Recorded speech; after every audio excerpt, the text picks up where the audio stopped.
Okay, thank you for your patience. As I started to pot up, I realized that you probably were hearing some little interruptions, and unfortunately, that's kind of just how this computer is set up. But um, This is WRUULP, Savannah, Georgia, 107.5 FM, WRUU.org. We are Savannah Soundings, community radio with global soul.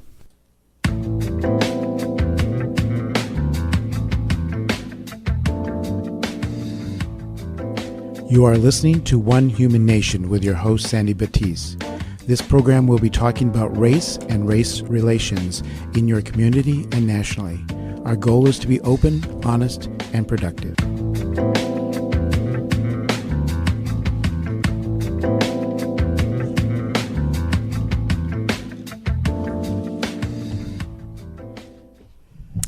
Welcome again to the One Human Nation show. And as we start out most of the shows, let me give you this friendly disclaimer that the viewpoints expressed in the following program are not necessarily those of WRUU, its license holder, or its staff.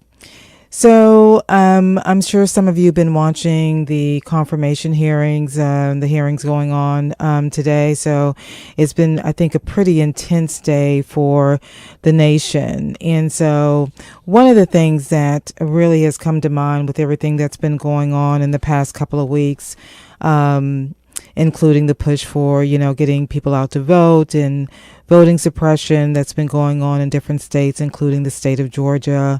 The backlash from the football player kneeling as a protest during playing of the national anthem and the kickback on that, as well as the Me Too movement and the impact it's having on what's happening now. To me, it's kind of sad because I don't really see that there's a win-win in that situation. I unfortunately didn't get to see the part of the confirmation or the interview with the lady that's come forward accusing the nominee for for Chief Justice, and I'm not going to mention names, but the nominee. And I did see part of his testimonial. So I'm going to start with just something that caught my eye today as it came across as far as, why would somebody come forward if what's the motivation? And so I thought it was interesting, something that came forward, which I have no idea which way this is going to go. But what was interesting was this report that came out from the National Sexual Violence Resource Center. And I think, let's see if I can see a date on this. It's probably fairly recent. But it was something that one of the hosts from the radio show had posted, this particular report and his response to it. And it's talking about an overview of false reporting. And it talks about the majority of sexual assaults, an estimated 63%, are never reported to the police. It goes on to talk about the victim experience and the definitions of what is included in sexual assaults and the breakdown,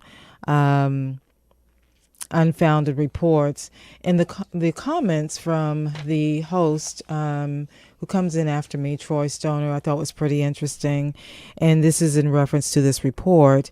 And he basically states the majority of sexual assaults, an estimated 63%, are never reported to police. And the prevalence of false reporting cases of sexual violence is low, yet when survivors come forward, many face scrutiny or encounter barriers. To date, much of the research conducted on the prevalence of false allegations of sexual assaults is unreliable because of inconsistencies with definitions and methods employed to evaluate data. A review of research finds that the prevalence of false reporting is between 2% and 10%. So, you do the math and it says, he concludes with 90 to 98% of the time, that means that the women that are coming forward are telling the truth. However, there's been additional folks coming forward now saying that, they don't recall that happening. They don't, so to me, it's a sad day for our country because it's just not a win-win. And I've said often on the show, I feel like there is a there is a sense of distrust that many are experienced with what's been happening in this country for, the past couple of years. It's kind of been a wake-up call. It's been interesting to see how people are addressing this. And I think the sad part about it is that we're really not able to communicate face to face. We leave so much up to social media, which is not the ideal mechanism to have honest, open, and productive conversations the way we like to do on the One Human Nation show. But part of the reconciliation and healing journey is, we have to have these difficult conversations, because if we don't, we cannot get to healing. So in spite of everything that's going on, I've had a pretty good week, because I had a friend of mine visit me from Austin. And so it's always interesting to look at the city through the eyes of someone that's visiting it for the first time. And she's been on the show before. It was just interesting, because we only had like 2.5 days to kind of see Savannah, which, that's not enough time. So I was trying to pick the things that would be open and that would be of interest, and just to give, I call it a flavor, a taste of what the city is all about, which I absolutely love.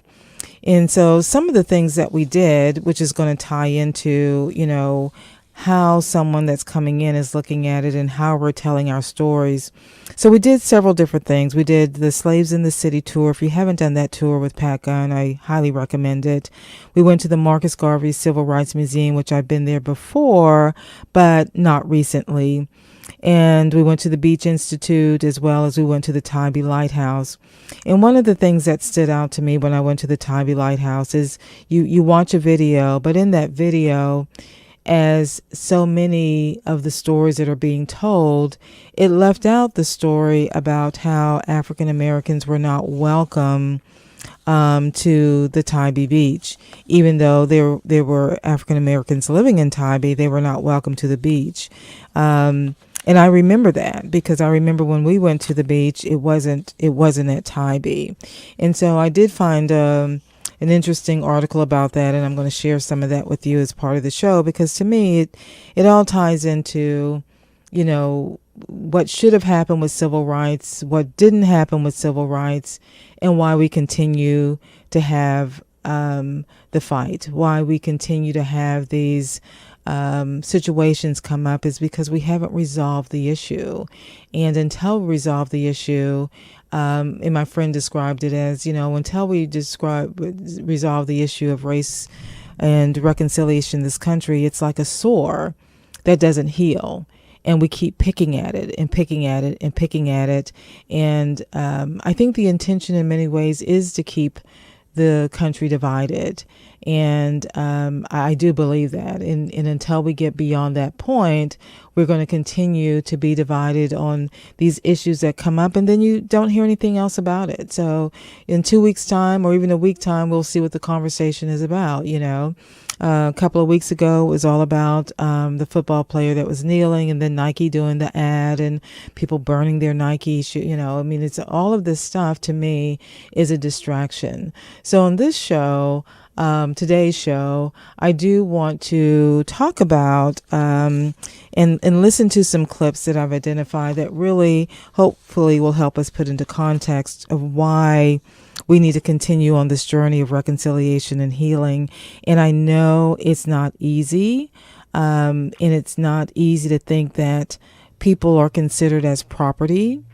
During the slavery, blacks were considered as property with no rights as a citizen.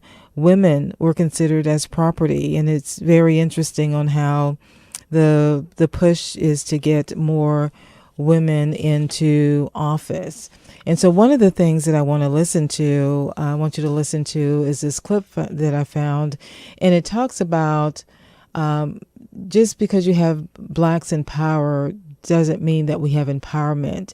And I'm wondering if we're going to see the same situation with the amount of women that are running for office. Is there really going to be a change in this patriarch system that we live in? So let's take a listen to this clip that is about Blacks in power and how that does not necessarily equate to empowerment. Since 1965, the number of Black elected officials has exploded. Between 1970 and 2012, it grew from fewer than 1,500 to more than 10,000. And oh yes, a Black man was elected president, twice. Conventional wisdom would suggest that all these political gains would lead to economic gains, but that has not proven to be the case. In fact, during an era of growing Black political influence, Blacks as a group progressed at a slower rate than whites, and the Black poor actually lost ground. Why was the conventional wisdom wrong? Because it was based on the incorrect assumption that politics was the pathway to Black progress. Only Black politicians, so the thinking went, could properly understand and address the challenges facing Black Americans. It wasn't stable families, hard work, or education that would lift Blacks into the middle class. It was more Black city councilmen, congressmen, and senators. But the evidence, even according to liberal social scientists like Gary Orfield, indicates that there may be little relationship between the success of Black leaders and the opportunities of typical Black families. So while Black politicians from Tom Bradley and Marion Barry to Maxine Waters and John Conyers achieved considerable personal success, their constituents did not. Yet this calculus, political success as a prerequisite to a better life, remains progressive orthodoxy today. When Michael Brown was shot dead after assaulting a police officer in Ferguson, Missouri in 2014, much was made over the racial composition of the police department and city leaders. But if Black representation among law enforcement and city officials is so critically important, how do you explain the rioting in Baltimore the following year, after a Black suspect there died in police custody? At the time, 40% of Baltimore's police officers were Black. The Baltimore Police Commissioner was also Black, along with the mayor and a majority of the city council. What can be said of Baltimore is also true of Cleveland, Detroit, Philadelphia, Atlanta, New Orleans, and Washington, D.C., where Black mayors and police chiefs and city councilmen and school superintendents have been in office for decades. But to what end? As I document in my book, False Black Power, when Blacks had little political power, they nevertheless made significant economic progress. In the 1940s and 50s, Black labor participation rates exceeded those of whites. Black incomes grew much faster than white incomes, and the Black poverty rate fell by 40 percentage points. Between 1940 and 1970, that is, during the Jim Crow era, with its racist laws, and before any affirmative action, the number of Blacks in middle-class professions quadrupled. In other words, racial gaps were steadily narrowing without any special treatment for Blacks. And then came the war on poverty in the mid-60s. This was supposed to close the gap once and for all. Yet despite billions of dollars of government assistance in the form of welfare payments, housing projects, and enforced hiring programs like affirmative action, Black poverty rates remained unchanged relative to white poverty rates. In fact, a strong case can be made that to the extent that a social program, however well-meaning, interferes with a group's self-development, it does more harm than good. Government policies that discourage marriage and undermine the work ethic, open-ended welfare benefits, for example, help keep poor people poor. No wonder, then, that more Black politicians bringing home more government aid has done so little to improve rates of Black employment, home ownership, and academic achievement. As economist Thomas Sowell explains, the relationship between political success and economic success has been more nearly inverse than direct. The history of Germans, Jews, and Italians in America supports Sowell's observation. Each of these groups made significant economic gains before ever attaining significant political power. Asians are the most recent example. How many prominent Asian politicians can you name? On the other hand, the Irish, whose rise from poverty in the 19th century was especially slow, were very politically successful. Irish-run political organizations in places like Boston and Philadelphia dominated local government. In the U.S., the Irish had more political success than any other ethnic minority group. Yet the Irish were, according to Soule, the slowest rising of all European immigrants to America.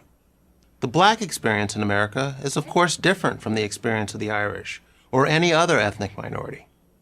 But that doesn't undermine the obvious conclusion. Human capital is far more important than political capital. And the formula for prosperity is the same across the human spectrum. Traditional values such as marriage, stable families, education, and hard work are immeasurably more important than the color of your congressman, or senator, or police chief, or president. I'm Jason Riley of the Manhattan Institute for Prager University. Thank you for watching this video. To help keep Prager...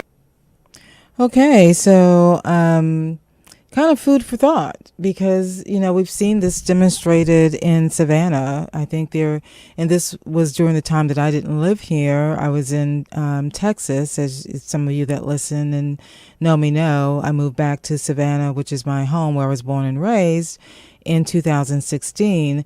So, you know, I had a lot of catching up to do on history, and I'm still catching up on the history of the city, because I think it's critical to know, you know, what's happened, what's different and what's the same as when I was here and going to, you know, high school and then going to college and Macon at Mercer University. And it's very interesting to learn that, you know, the city of Savannah has had 3 African-American mayors. And there's a lot of controversy about that, because it's like, why hasn't more happened in the city?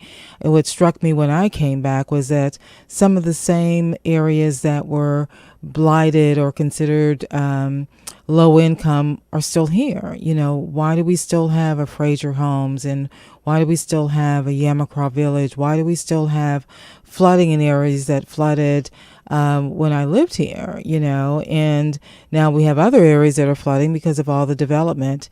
You know, why is the focus primarily in Savannah on the historic district, and for other areas, you know, where we all pay taxes, you kind of feel like you're on the outside and you're paying taxes without representation. So, you know, one of the things you definitely want to have if you are involved in any community engagement and activism is you've got to know who your councilman is. You've got to watch the city council meetings and the work sessions and try to figure out and read between the lines as far as what's going on, because there is an underlying measure of distrust in Savannah towards our current council.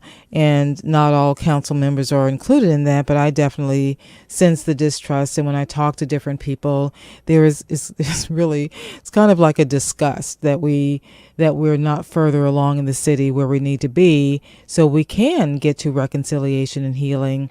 And we only hear one side of the story on a lot of the tours that even tourists go through. They don't hear the story of how the city was built on the backs of slaves and what the impact of that has done. And we definitely don't talk about the for-profit prison systems that is kind of the new age slavery today. So we are going to talk a little bit about that on the show today. But what I do want to get into before we take a break is to listen to this clip that's going to be talking about unconscious bias and the role that unconscious bias still continues to play, and why I emphasize you've got to know if you have unconscious bias. And that doesn't mean that you don't have it. It means, how do you react to situations when you know, okay, this is something I have a bias about. But if you don't even acknowledge that, then that's where the problems lie, because we keep repeating the same problems. So let's take a listen to this clip on cracking the codes on unconscious bias. You know, right now where we are in the world, we really need to work together. And so we have all kinds of folks trying to work together, trying to work against this battle or win that battle, or or build this community and break down and dismantle, communities that aren't serving us. But what gets in the way every time is race. There's unconscious bias that's built into our brains because we have really, as human beings for hundreds and thousands of years, absorbed messages about who belongs at the top of the racial hierarchy and who belongs at the bottom. I was born in Medford, Oregon, and in Medford there were absolutely no people of color within the city limits. So we're 11 years old and I meet another person who then becomes my best friend, and she still is my best friend. And her name was Serena Maria Cruz, right? So Serena, for me, wasn't of color. She was white. So we're graduating, we're signing up for the PSAT to take the test, and this is where we've gone to school together for 5 or 6 years, and we've been to each other's houses, we've had birthday parties, we're all involved in the same gifted program activities, and she's filling out her form and filling out her race. And I'm filling out my form, and I look over at Serena and I see her filling out the bubble for Hispanic. And so I actually reach out and I grab her hand and I pull it up and I tell her, Serena, you're supposed to fill out the white bubble. And she looks at me and she says, look at me, Susie. She says, look at me, like this. And I looked at her and I didn't have any clue what she was talking about. I didn't know what she was talking about. And when I look back now, right, and I think about entitlement, it's hard for me to even locate where racial entitlement is because everything about my life has been entitlement. When I use the term codes of power, I'm foremost talking about the reality that culture informs everything that we do. And that most white people, because we live in a country where we see ourselves everywhere in every way, and our culture is validated everywhere and in every way, we don't understand how our cultural values are brought into the classroom. So when a white boy walks in the room, we understand him. We have similar cultural values. We understand how to behave, how to talk, how to respond to one another. If I'm a white woman and he's a white boy, he can see me as his mother. I can see him as my child. That positions him to know not only that he's right in the world, but that he deserves to feel comfortable, and that he is really claiming his rightful place in the world to be a leader. A white boy who walks in the room and is animated and moving around and maybe even a little cheeky is smart. And isn't he smart? Isn't he cheeky? He's almost looked at as, well, boys will be boys. A boy of color, especially an African-American boy who walks in the room exhibiting the same behavior, walks in and it's, I might need to keep an eye on him. And that, I really believe, is our internalized racism, that we are afraid of these young boys. And I'm talking young boys, 4 years old and above.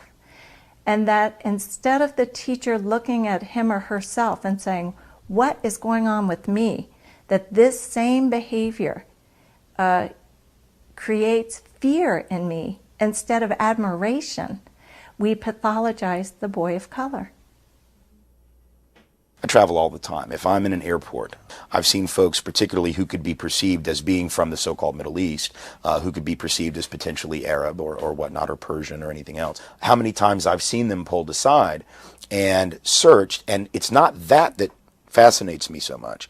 It's the reaction of the other travelers that I'm looking for, right? It's the reaction of folks looking at them sort of very nervously, as opposed to when I'm stopped, because I travel enough, occasionally I'm going to get searched. Statistically, that's obviously going to happen. And when I am, what's that experience like? And I pay very close attention, and no one's looking at me.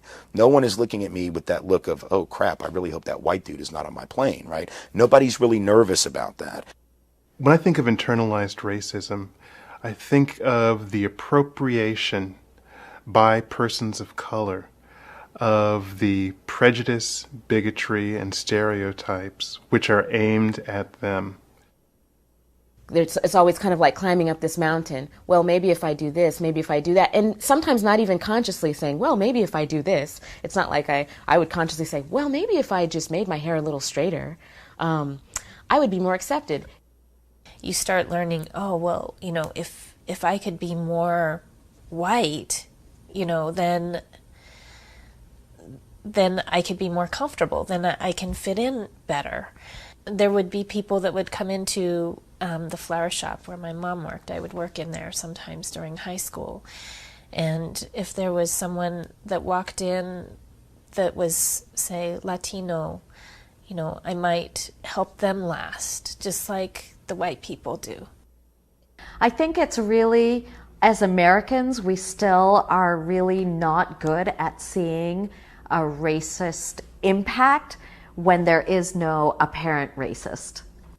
We need to really broaden our view so that we can see that if you have had decades, centuries of explicit racism, and then on top of that you lay seemingly race-neutral rules and policies, you're going to get still a churning out of racial disparities, again, even if no one intended to do that. Because that's the way structural racism works, that history matters. So, when you was talking about unconscious bias, this brings me back to a conversation I had with the friend that just recently visited me. So she arrived Monday at noon, and I told her before she got here, I said, look, as soon as you land, we're going to head straight down to River Street. We're going to start, just taking in everything that we can. And when I picked her up, she's dressed in her dress and she's got on high heels, and I'm looking at her like, okay, we are obviously not going to be going down to River Street because you're going to break an ankle. And she said, Sandy, when I travel, and she travels a lot. She travels in country as well as out of country. Like I said, she's African American, but she's also bilingual in Spanish. So she's just, this awesome person. She said, but if I dressed down and had on my tennis shoes and, she said 9 times out of 10, I was going to get checked. I was going to, have to go through some additional steps just to get on the plane. And I looked at her and I said, yeah, you know what? You're probably right. Because I do the same thing when I travel, is I dress a certain way so that people don't make assumptions. And I've had to go through where, it's like, okay, well, we need to check out this and that. And he was absolutely correct. It's how people are looking at you as a person of color, as opposed to if this is happening to a white person, they're not getting the same type of scrutiny. And so, what comes to mind for me is, well, how does that impact our psyche over a period of time? How does that help us get towards healing when we can't even deal with our unconscious bias and we can't face the truth about our history? And now we have the Me Too movement and the women coming up saying, this happened to me, that happened to me. And, for many people of color, especially African Americans, it's like, well, this has been happening to us for years. And, when we mentioned it and civil rights came along, it was kind of this disbelief, especially after the civil rights movement. I think a lot of people were shocked in 2016, in the recent couple of years, to see the proliferation of hatred in this country to people of color, especially towards African Americans, when we're a very small percentage of the population here. What can you attribute to that other than, being considered lesser than because of the history of slavery and, the proliferation of the science at the time that blacks were inferior and they should be considered as property because, they didn't, they weren't smart enough. They were, in some case, even less valuable than cattle. They were just property. And so how do you justify that when we still are dealing with those same systemic issues? And it's very obvious. She said, you can tell when people are awake. When you're dealing with someone that is white, that's awake, it's a very comfortable feeling. And I can also tell when people are not awake. And we talked about that in the different types of treatment. So there's a short clip. Actually, I guess I need to do some public service announcements. So let me do that. And we'll be back with the One Human Nation Show. If you just tuned in, this is the One Human Nation Show. And we're talking about the connections between what's going on currently, current events, and how that is tied to the civil rights in our history towards slavery and treating people as property, and women also being treated as property, but they got the right to vote. White women, that is, got the right to vote before black women and blacks got the right to vote. So that's always interesting when I see that. So let's take a short break to listen to some announcements, and we're going to start out with a public service announcement. The Live Oak Public Library System offers local residents access to hundreds of thousands of movies, television programs, albums, audiobooks, ebooks, and digital comic books for free on your streaming television and mobile devices through the Hoopla app. Supported devices include Roku, Fire, Apple TV, iPhone, and Android, among others. The selection is vast. All you'll need is your library card. Find the Hoopla app on your device and more information at liveoakpl.org. WRUU brings you the most diverse and passionate local radio programming on the air in Savannah. This all-volunteer and nonprofit community radio station accepts no money from any form of government. Our diversity and independence is made possible only through the generous financial support of listeners like you. If you are a contributor, thank you. If you're not yet a contributor, please show your appreciation of the role WRUU plays in your life by becoming a contributor in any amount, annually or with monthly ongoing contributions. You can donate quickly and easily by credit card or check. Find the donate and subscribe links at WRUU.org. Thanks for listening to and supporting WRUU. You're listening to WRUU-LP Savannah, Georgia, 107.5 FM, WRUU.org. We are Savannah Soundings, community radio with global soul. So if you've just tuned in, you're listening to the One Human Nation Show, and we've been talking about how the civil rights movement still is in play with what's happening with voter suppression, what's happening with what we see with the current politics that are going on for the confirmation of the Supreme Court justice. And there's no win-win in that situation. One of the commentators said that earlier, and that really struck me as true.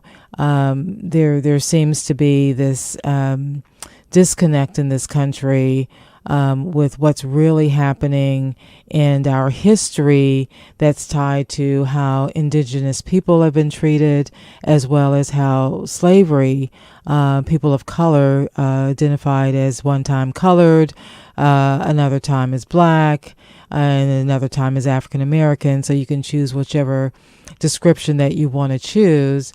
But that's kind of where we are.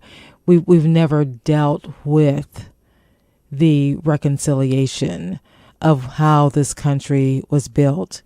And that's fascinating when you take the tour for slaves in the city, that you see all of these markers that were left by the slaves for their descendants. And they're not beat down markers. They're not "we're a broken people" markers. They're very positive, uplifting symbols that they've left. And I posted it on the Facebook page. So if you haven't like the Facebook page for One Human Nation on Facebook. That's where I post a lot of the supplemental information that I think helps if we can have some other points of reference in how we look at reconciliation in this country. And I'm very passionate about that because I don't feel like we can grow and solve some of the problems that we have with systemic poverty if we really don't start looking at how our systems are and how that impacts us. So I do want to talk a little bit about this article that I came across, or this interview from Democracy Now! That's relatively recent, September 28th, 2018. And what struck me about this is this particular person that was interviewed, Shane Bauer. He traces the history of the United States for-profit prisons from slavery to today.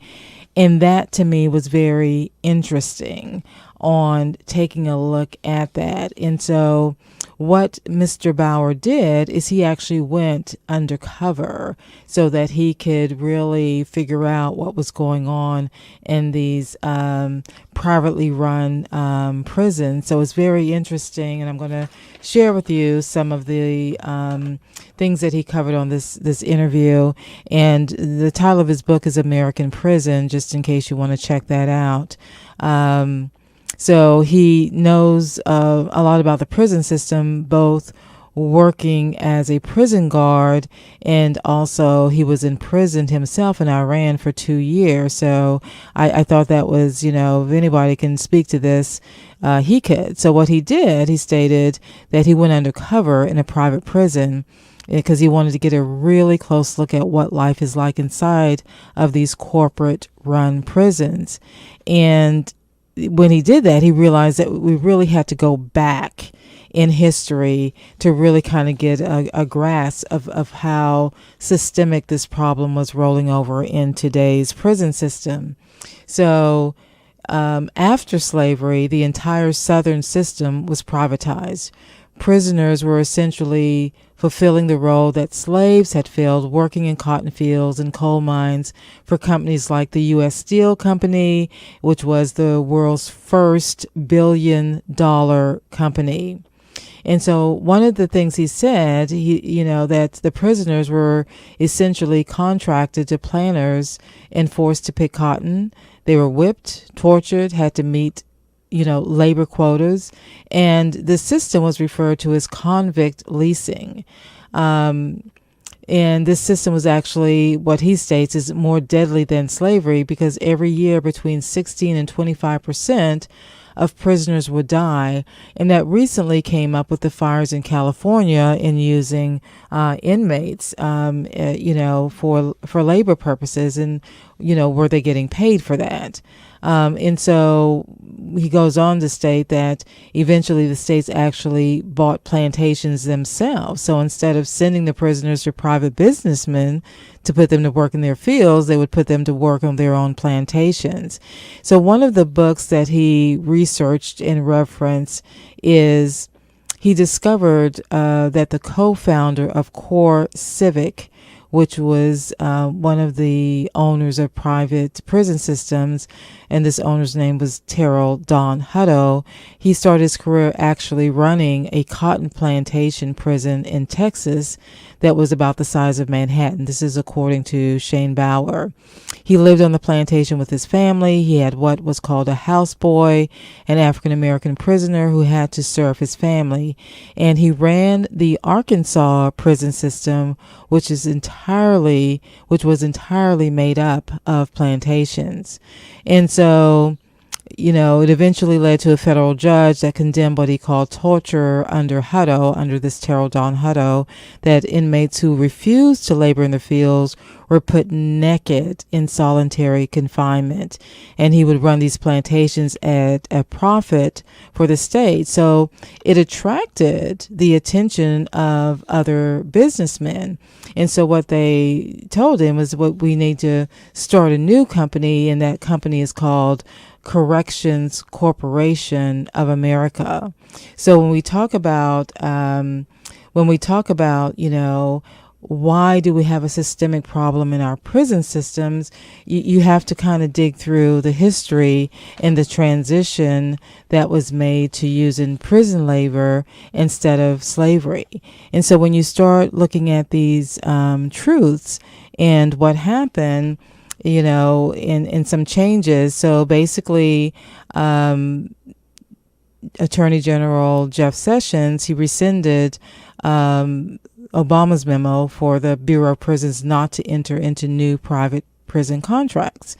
And so they go on to talk about, you know, it's different under the Trump administration. And to me, frankly, it's all corrupt. You know, there's kind of like a no-win situation for the people that are in the middle, you know, those of us that are not the 1% of the 1% of the 1%. And the reality is we all have to work hard. We all have to rise above what limitations that are put on. And it was interesting, some of the other information that I came across when I was researching Tybee was that some of the people they interviewed basically said, you know, the reason they had to leave the Savannah area was that they could pursue their career, you know, and get beyond being identified and put in a particular bucket. And just before I leave the subject of the for-profit prisons, these one of the things that Shane Bauer mentions is, you know, he was hired for $9 an hour. And they're expected to do all of this stuff that, you know, that's just not going to happen when you're paying somebody $9 an hour, and they're always short staffed. And so, you know, how do you reconcile with that? So I'm trying to figure out what's going on here at the station. We've been having some technical issues. So I'm hoping everything's okay on your end. It looks like everything's okay on my end. So we're going to listen to another clip because this is by a person that I really respect. And she talks about, hopefully we can get two more in, Dr. Joy DeGruy. And she talks about her experience in the grocery store. And, you know, the friend that visited me, we talked about, you know, how depending on, and I don't experience this in Savannah as much as I did in Austin, how you dressed or being a person of color, how you get treated differently. So let's take a listen to Dr. Joy DeGruy. My sister-in-law, who's half black, half white, but looks white, blue eyes, whiter than most white folks, very white. She and I, you know, we kind of grew up together. We raised our children together. So they're first cousins, and we, you know, it's a wonderful, very, very multicultural family. So we're going in a Safeway one day. And Kathleen, my sister-in-law, is in front of me. And she's, you know, writing a check for her groceries. Now, my daughter, who at the time was 10 years old, was standing with me, and I was directly behind her, you know, getting ready to get my groceries. So Kathleen comes up, and the checker, who is a strawberry blonde, freckled, very delightful, warm, you know, the checker, this young woman, is talking to Kathleen. Hey, how you doing? Isn't it a nice day today? They're just chatting up. And she says, yeah. So Kathy writes her check, and she steps off to the side with her groceries because she's waiting for me. Of course, again, Kathleen looks white, right? So I come up. No conversation. She looks up at me. Absolutely no, just a little chatter. And I write my check. My daughter, however, is 10, notices immediately the difference in how she responds to me. So I write my check, and she goes, I'm going to need 2 pieces of ID. At which point, my daughter looks at me, and she gets very, very embarrassed, and tears are kind of coming up in her eye, like, Mommy, you're not gonna let her do this. Why is she doing this to us, right?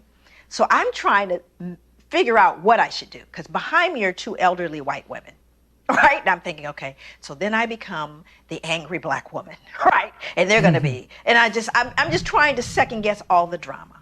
So then I just give her the 2 pieces of ID. I said, you know, some things you got to choose your battles, right?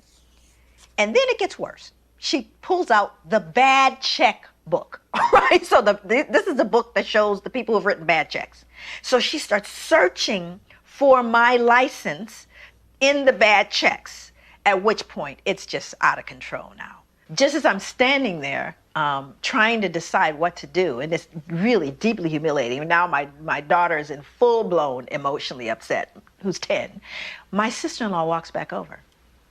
And she steps in and she says, "Excuse me, why are you doing this?" And the checker goes, "Well, what do you mean?" She goes, "Why are you taking her through all of these changes? Why are you doing that?" She goes, "Well, this is our policy." She goes, "No, it's not your policy because you didn't do that with me." "Oh, well, I know you've been." She goes, No, she's been here for years. I've only lived here for 3 months. And so at this point, the two white elderly ladies go, "Oh, I can't believe what this checker has done with this woman. And it's totally unacceptable." At which point the manager walks over. So the manager walks over and says, "Is there a problem here?" And then my sister-in-law again responds. She goes, "Yes, there is a problem here. Here is what happened." So you see, she used her white privilege. And even though Kathleen is half black and half white, she recognizes what that means. And she made the statement. She pointed out the injustice. And she, as a result of that one act, influenced everyone in that space. But what would have happened? I can't know for certain had the black woman said, "This is unfair. Why are you doing this to me?" Would it have had the same impact? But Kathleen knew that she walked through the world differently than I did. And she used her white privilege to educate and make right a situation that was wrong. That's what you can do every single day. And I think that's important because, let's face it, you can't, if you're white, you can't change being white, but recognizing that you have privilege so that when you see an injustice, that you speak out against it. And this also happens in discrimination against women. And, women can make a suggestion. It could be a very good suggestion, but they're in a room of males and it's like they didn't say anything. And the next thing you know, a male is stating their very idea, but it's now his idea. And so when you're in that situation, use your privilege for good. Use your privilege to say, well, if it was Anna or whatever her name was, she just said that was her idea. That wasn't your idea. And do we have, people that are willing to do that? And I think we do. I think we see more and more of it. And I think that's what needs to happen for reconciliation. I think we're going to have time for one more clip, but I realize that there was one more clip I needed to play, but I'm going to pull that up. And I'm trying not to get in Troy's way here because Troy Stoner's coming up next with sound limits, and I don't think I'm gonna have time to play this clip, but I do want to point out the article that referenced talking about the different sides of Savannah. It actually came out through the New York Times, and this was in 2014, but a lot of it speaks to what's still going on today, and the different people that they interviewed, and talking about what's happened in Savannah and the impact of the Savannah College of Art and Design, which wasn't here when I initially left in the early 80s. And so I can definitely see positives in that, as well as negatives in that. So one of the things I would definitely encourage you to do is to go to the Marcus Garvey Civil Rights Museum. I mean, it will definitely give you some more insight in that. But one of the things that pointed out that before the urban renewal projects of the 1960s, the pride in Savannah, the Black Movers and Shakers, was West Broad Street. And I remember that growing up. I remember driving on West Broad Street in our station wagon with my dad. And now you look at it and you've got vacant lots, you've got the public housing, you've got highway overpasses known as Martin Luther King Boulevard. And the joke with many blacks is any city you go into, you want to find out where the black people live or have lived, you find the street that's named Martin Luther King Jr. Boulevard, and there you have it. So this is a part of that's supposed to be the revitalization that's happening on West Broad Street. with the new arena coming in. But, realize at one time in the 40s that this was a thriving commercial and social hub with restaurants. And this article points this out.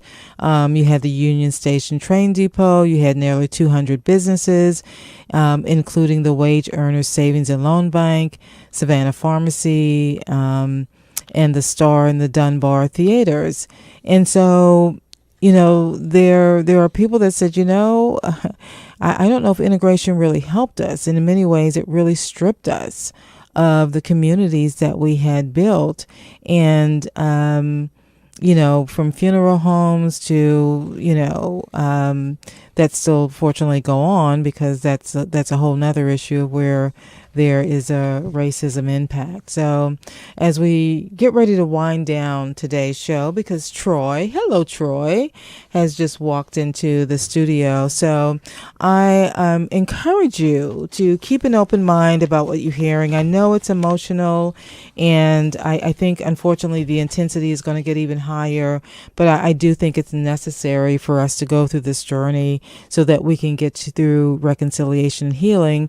And we can only do that by getting to the truth. So as, keep in mind that you can always reach out to me and connect on the Facebook page, or you can send me an email at mystory@onehumannation.info. And I'll be posting the recording for this show also. So if you haven't signed up for the podcast, I would encourage you to do that. Thanks for listening to the One Human Nation show, and I hope everyone has a fabulous week.